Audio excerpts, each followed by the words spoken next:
नमस्कार दोस्तों, आपका हमारे channel target UGC net JRF पर स्वागत है। आज हम संज्ञा और विशेषण के 25 प्रश्नों को इस वीडियो में हल करने वाले हैं। और इससे पहले की वीडियो में हम 25 प्रश्न हल कर चुके हैं। ये पार्ट 2 है हमारा।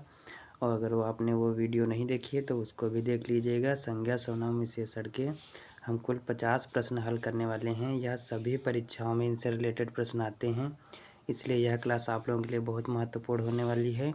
वो अच्छे से देखिएगा और अपना स्कोर आपके कितने सही हुए हैं कमेंट बॉक्स में लिख करके ज़रूर बताइएगा। चलिए स्टार्ट करते हैं।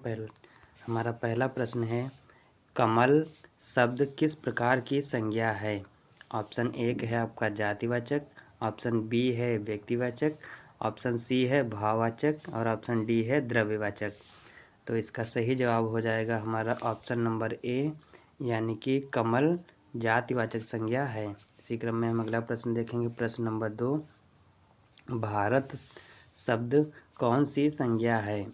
ऑप्शन ए है व्यक्तिवाचक, बी है जातिवाचक, सी द्रव्यवाचक, डी है भाववाचक।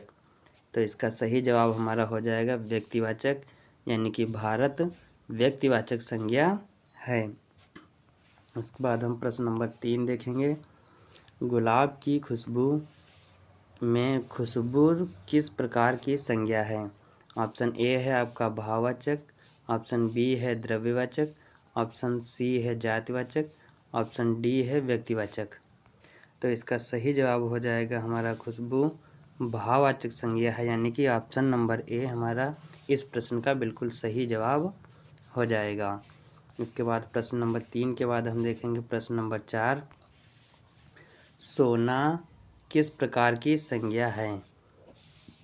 ऑप्शन ए है जातिवाचक, बी है द्रव्यवाचक, सी व्यक्तिवाचक, डी भाववाचक।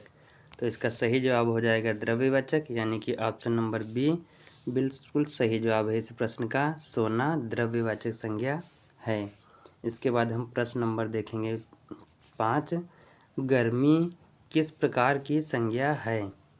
तो इसका सही जवाब हो इसका ऑप्शन नंबर 1 है भाववाचक, बी है व्यक्तिवाचक, सी है जातिवाचक और डी है द्रव्यवाचक। तो इसका सही जवाब हो जाएगा हमारा गर्मी भाववाचक संज्ञा है, यानी कि ऑप्शन नंबर 1 हमारा बिल्कुल सही है। इसके बाद हम प्रश्न नंबर 5 के बाद 6 देखते हैं। निम्नलिखित में से कौन सा शब्द व्यक्तिवाचक संज्ञा नहीं है? यानी कि कौन सा शब्द इनमें से व्यक्तिवाचक संज्ञा नहीं है? तो ऑप्शन 1 है आपका गंगा, ऑप्शन बी है दिल्ली, ऑप्शन सी है नदी, ऑप्शन डी है राम।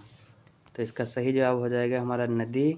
नदी व्यक्तिवाचक संज्ञा नहीं है, नदी जातिवाचक संज्ञा है, इसलिए इसका सही जवाब हमारा हो जाएगा ऑप्शन नंबर सी। इसके बाद हम देखेंगे प्रश्न नंबर 7। प्रश्न नंबर 7 हमारा है, मित्रता शब्द किस प्रकार की संज्ञा है?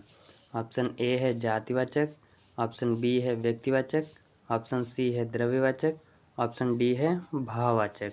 तो इसका सही जवाब हो जाएगा हमारा ऑप्शन नंबर डी, यानी कि मित्रता भाववाचक संज्ञा है। आप लोगों को हल करने के लिए अगर ज़्यादा समय चाहिए तो वीडियो को पॉज करके देख सकते हैं और अपना जवाब कमेंट बॉक्स में ज़रूर बताएंगे। प्रश्न नंबर 8 हम देखते हैं। चीनी शब्द किस प्रकार की संज्ञा है? ऑप्शन ए है जातिवाचक, बी है द्रव्यवाचक, सी है व्यक्तिवाचक, डी भाववाचक।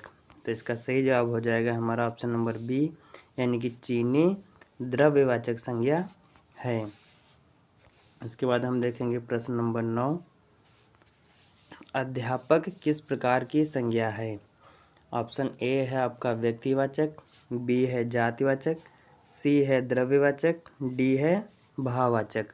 तो इस प्रश्न का सही जवाब हमारा हो जाएगा बी, यानी कि अध्यापक जातिवाचक संज्ञा है। इसके बाद हम 9 के बाद देखेंगे प्रश्न नंबर 10, दूध किस प्रकार की संज्ञा है? ऑप्शन ए है जातिवाचक, बी द्रव्यवाचक, सी भाववाचक, डी व्यक्तिवाचक। तो इसका सही जवाब हो जाएगा हमारा ऑप्शन नंबर बी, यानी कि दूध द्रव्यवाचक संज्ञा है।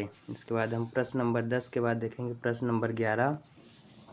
मैं किस प्रकार का सर्वनाम है? ऑप्शन ए है निजवाचक, बी पुरुषवाचक, सी संकेतवाचक, डी संबंधवाचक। तो इसका सही जवाब हो जाएगा ऑप्शन नंबर बी, यानी कि मैं पुरुषवाचक सर्वनाम है। इसके बाद हम प्रश्न नंबर 12 देखेंगे। जो व्यक्ति मेहनत करता है वही सफल होता है, इसमें जो कौन सा सर्वनाम है? ऑप्शन ए है आपका संबंधवाचक, बी है प्रश्नवाचक, सी है पुरुषवाचक और ऑप्शन नंबर डी है आपका निजवाचक। तो इसका सही जवाब हो जाएगा हमारा ऑप्शन नंबर ए, यानी कि जो शब्द जो है ये संबंधवाचक सर्वनाम है। इस तरह ऑप्शन नंबर ए हमारा 12 का बिल्कुल सही हो जाएगा। इसके बाद प्रश्न नंबर 12 के बाद हम प्रश्न नंबर 13 देखेंगे। कौन किस प्रकार का सर्वनाम है? ऑप्शन ए प्रश्नवाचक, बी पुरुषवाचक, सी संबंधवाचक, डी है निजवाचक। तो इसका सही जवाब हो जाएगा हमारा ऑप्शन नंबर ए, यानी कि कौन प्रश्नवाचक सर्वनाम है। इसके बाद हम देखेंगे प्रश्न नंबर 14।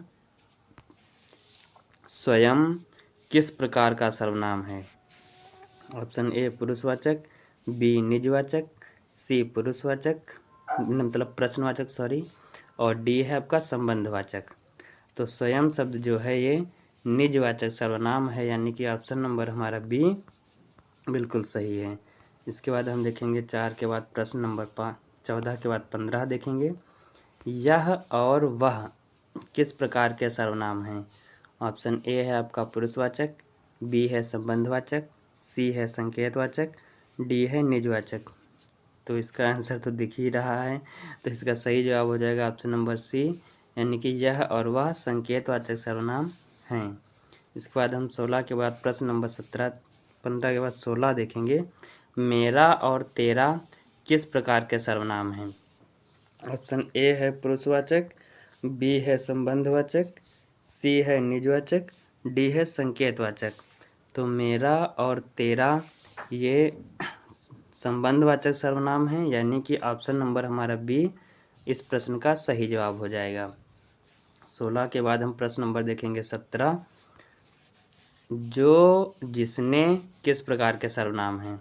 ऑप्शन ए है आपका प्रश्नवाचक, बी है संबंधवाचक, सी है पुरुषवाचक और डी है निजवाचक।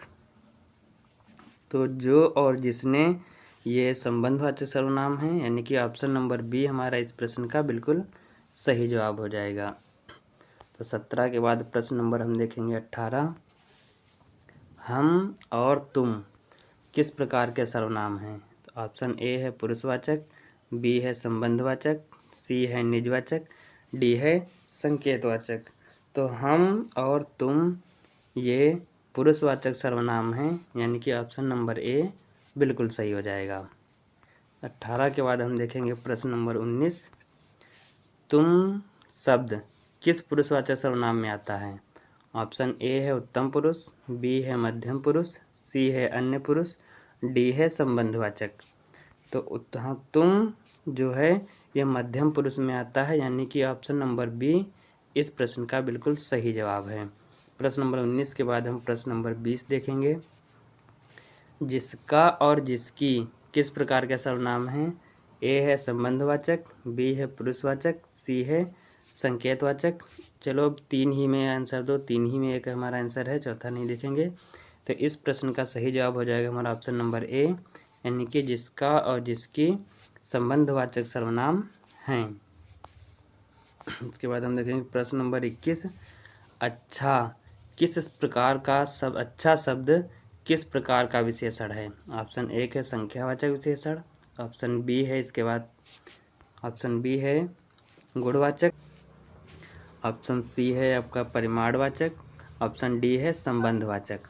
तो इस प्रश्न का सही जवाब हो जाएगा ऑप्शन नंबर बी, यानी कि अच्छा गुणवाचक विशेषण है। इस तरह प्रश्न 21 के बाद हम देखेंगे प्रश्न नंबर 22। 3 पुस्तकें में 3 कौन सा विशेषण है? ऑप्शन ए है आपका संख्यावाचक, बी है गुणवाचक, सी है परिमाणवाचक, डी है संबंधवाचक। तो इसका सही जवाब हो जाएगा हमारा ऑप्शन नंबर ए, यानी कि 3 पुस्तकों में जो 3 है ये संख्यावाचक विशेषण है। इस तरह हम 22 के बाद प्रश्न नंबर देखेंगे 23। कुछ लोग में कौन सा विशेषण है कुछ, यानी कि कुछ लोग में कुछ कौन सा विशेषण है। ऑप्शन ए है आपका संख्यावाचक, बी है गुणवाचक, सी है परिमाणवाचक, डी है सार्वनामिक विशेषण। तो इसमें जो सही जवाब हो जाएगा कुछ, ये परिमाणवाचक विशेषण है। इस तरह प्रश्न नंबर 23 का सही जवाब हमारा हो जाएगा ऑप्शन नंबर सी, बिल्कुल सही हो जाएगा। उसके बाद हम देखेंगे 23 के बाद प्रश्न नंबर 24। मेरी किताब में मेरी कौन सा विशेषण है। ऑप्शन ए संख्यावाचक, बी संबंधवाचक, सी परिमाणवाचक, डी सार्वनामिक विशेषण।